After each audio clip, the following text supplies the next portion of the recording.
I'm back up at Mitts Alloy because you guys at home keep asking to show us more of the rigs right behind me. So today, I'm visiting Tim and Az to see 5 of their toughest touring vehicles. We're going to have a look at the stories behind each of these 4-wheel drives, the mods they've done to each vehicle, and the tips and tricks they use when living out of each canopy setup. So you guys at home can figure out how to set up your dream touring vehicle. First things first, we're going to have a look at this big 79 behind me. You've seen it tackle tracks from the Kimberley right through to the Vic High Country. So let's have a look at the build and I'll show you everything about it.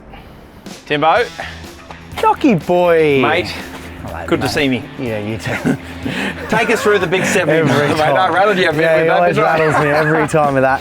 Never gets old. Mate, take us through it because the 79, it's had a checkered history. It's had an interesting history, to say the least. It's had a hard life, even before we bought it. Yeah, what's that? We did the build-up series on this car, and people would have seen that. We bought it for about 36 grand before COVID. We thought we're going to try and build a car for the price of a brand new Cruiser.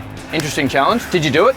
We did, close. Yeah. We resprayed it, that blew it out a little bit, but very soon after finishing building it, we had to put an engine in it. Basically, the only thing that's left in this car since we bought it is the gearbox. Wow. Yeah. Okay. So buy a new one. Yeah, fair enough. Okay. That said, this vehicle is probably one of the hardest working 79s in the country. As far as hard tracks and things go, this one gets an absolute toweling. I reckon it's probably on the road for 6 months of the year. Yep. With Azza in it of late, and then myself doing all the touring and then doing the laps and shows and circuits and bits and pieces. Sure, so it for sure. absolutely gets a hiding, and you can see by looking at it. We've run the Kumos. I've been running the Road Venturers for years. Twin locked, TJM lockers front and rear. It's had several diffs.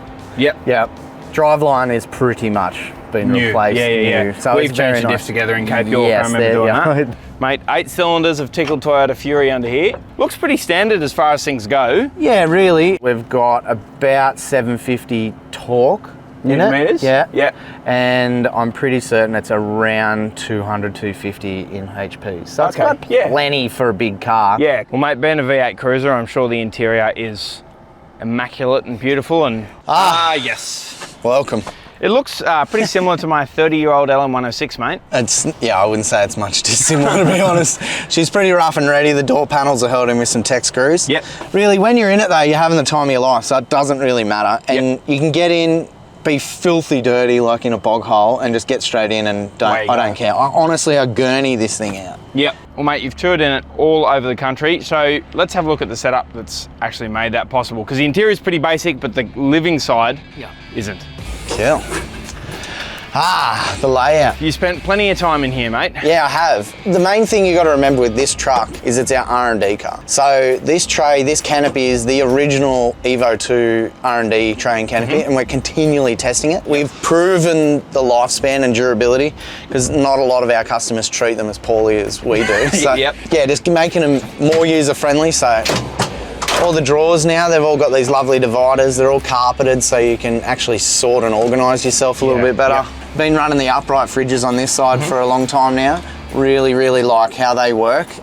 They don't fit as much food as like a traditional like chest fridge, but you know, we run a tiny little chest freezer on the other side for the bigger longer trips. stuff. So what's the go with this side? What do you use this side for? Well, this canopy is primarily the big touring trips. You might see as he does a lot of the harder track stuff, which is fine, but it's a little bit shorter. You don't need as much stuff, but I just use the big drawer. I often put my clothes in there so I'm not living out of bags. And then this is your little freezer that you use. This is a little freezer for the big trips. Run it as a freezer, it stays cold, it draws like no amps all day. Once it's cold, it's like a killer little unit. It doesn't draw much on the power, which is cool. And we've got the big Red Arc system in here, so the full Manager 30 system, 200 amps of lithium, more than enough to do anything. You've got a solar panel that's over the roof, Yep. which I'm a big fan of, to be honest, because you use that, otherwise I guess would be wasted space over the cab. Yep. Mega drawer. Everything has a place in the Mega Drawer. Quick the setup. What's Yep. in here? So we've got tools More galore. Put that up tools. there. So all of the spares that I like to have, we actually service the car out of everything that's in here usually as well. And then I keep my gas cooker here.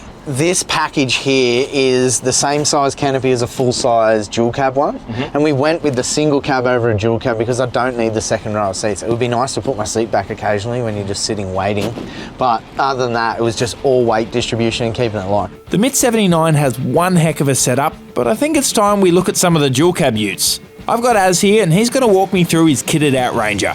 This Ranger has been through a few changes over the years. Yeah, it definitely has, mate. I remember when we first went camping, it was just a tub and back and stuff. Yeah, the good old days. Long time ago. You've definitely modified it a fair bit. Take us through it. What have you done? Well, yeah, you know, originally I set it up for work, being a chippy originally.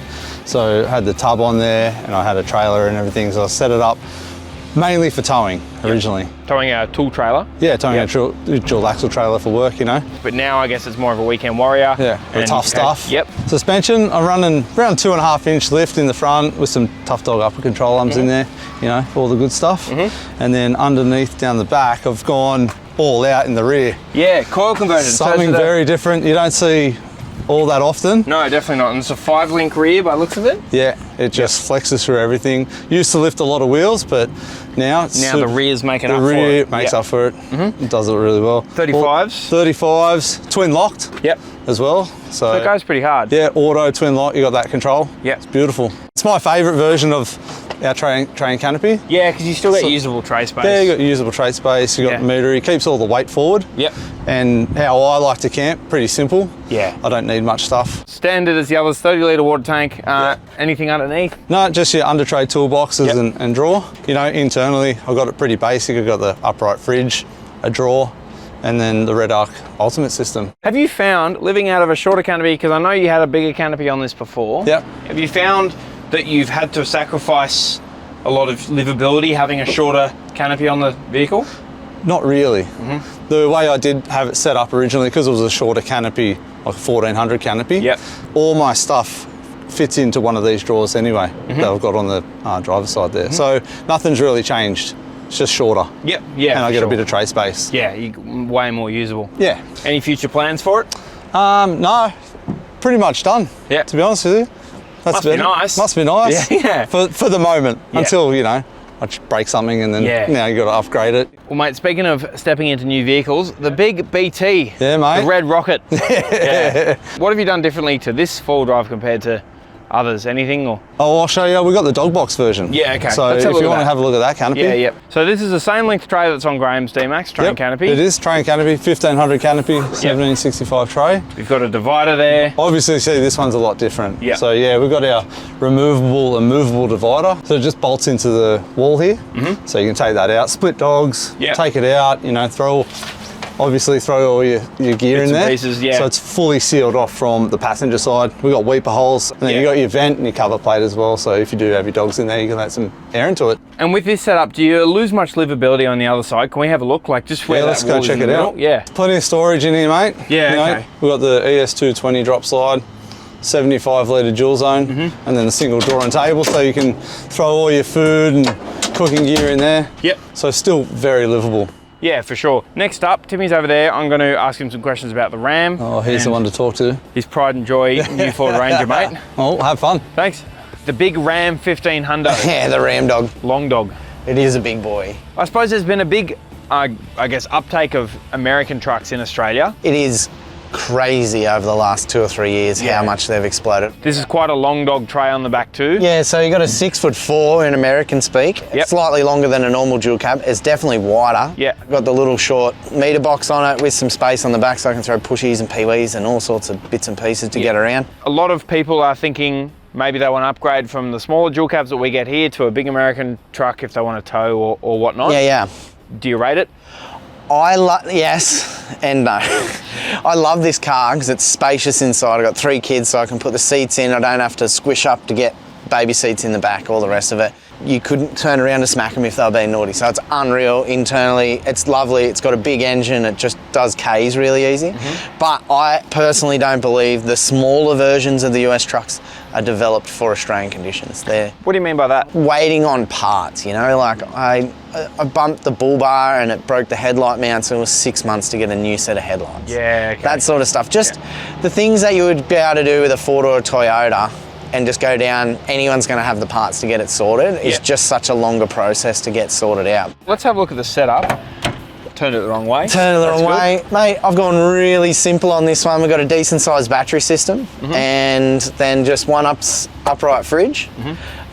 Whenever I take this car away, I've usually got the caravan and the family. So it's like, it's just day tripping. So I've got the little fridge and the big battery system, riding the little electric bikes around. You can charge those. You can charge your power tools. If you're at the farm, you can do, you know, all those Milwaukee bits and pieces are good. Well, mate, that's the big American Ram. Now on to, I guess, the latest addition to the MITS fleet. Yeah, so this is our sort of flagship new latest edition. We unveiled this at the Melbourne show. Yeah, it's a Wild Track. Wild Track in black. It's unreal. It's a brilliant car. What have you done to it so far? So 33s, got some nice alloys on there. The guys have been working on getting a GVM upgrade with Solve Off-Road, so they've been working with us to get all the data and everything they need, so that's going to be really, really schmick.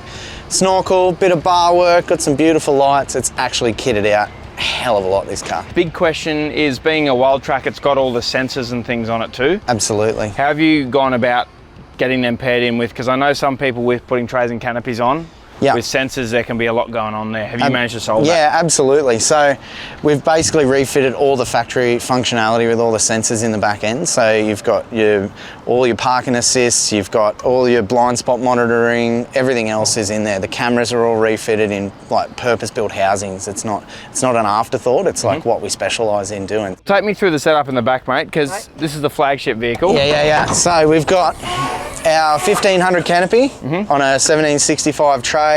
So this is the top creme de la creme of your setups. So it had two drawers here, but I've taken those out because I just like to throw things in. I'm always throwing bags and bikes and prems. And then we got the little drawers, drawer table on the other side, and a little fridge, and away we go. Can we have a look on this side? I just want to see the setup over here. Starting at the front, we got the Red Arc system. Yep. This is the full Manager 30 suite. It actually has the 300 amps of lithium. That's a lot of power, like so much. You could run this whole thing as a refrigerated truck from this thing. Yeah, that is a lot of lithium. Yeah. So, but it's also pretty cool. So you've got all your switches for the inside, outside. We had this set up because I had a travel buddy in at one stage, but I don't need that. Then you've got all your 240 volt because you've got GPOs over there. You've got 4 outlets, so you can turn all that on and off from here. Canopy lights come on and off at some point there too. With the Red Arc system, you can control everything internally, including the compressor. Yep, easy access in there. We got the big awning. Yep. The big awning, full batwing, rooftop tent. On top, because you get the Elite one, you get 2 180 watt solar panels. So this is just next level amount of power. It is more than I need, to be honest with you. And then inside, mate. I see what you mean. Compared to getting in the Ram, for example, like there's definitely not as much room, but... No, see, I'm a lot closer. Yeah. It's like the kids too, it's kind of got it done. The tech in this thing... It's crazy. So factory auxiliary switches. So you got all the lights, different lights. I think it's got rock lights in this at some point. It has heaps of different driving modes. It has all the lane assist stuff. So if you're driving long distances and you get tired, it'll pull you back into the lane. And the stereo is really good. Climate control, heated, cool seats. Like, it is flash. Well, there you go. There's a bit more of an in-depth look at the vehicles in the MITS Alloy fleet and how they've been set up to suit specific applications, whether it be from Aaron's Ford Ranger that's designed to do a bit more tough wheeling and weekend camping, through the big R&D 79 that's been punished all around the country, right through to their brand new next-gen Ford Ranger. Each one has a slightly different setup and they're made to work. But I want to know what you'd pick. Let us know in the comments below. If you had the keys to any one of these immaculately built four-wheel drives, which one would you choose? Let us know.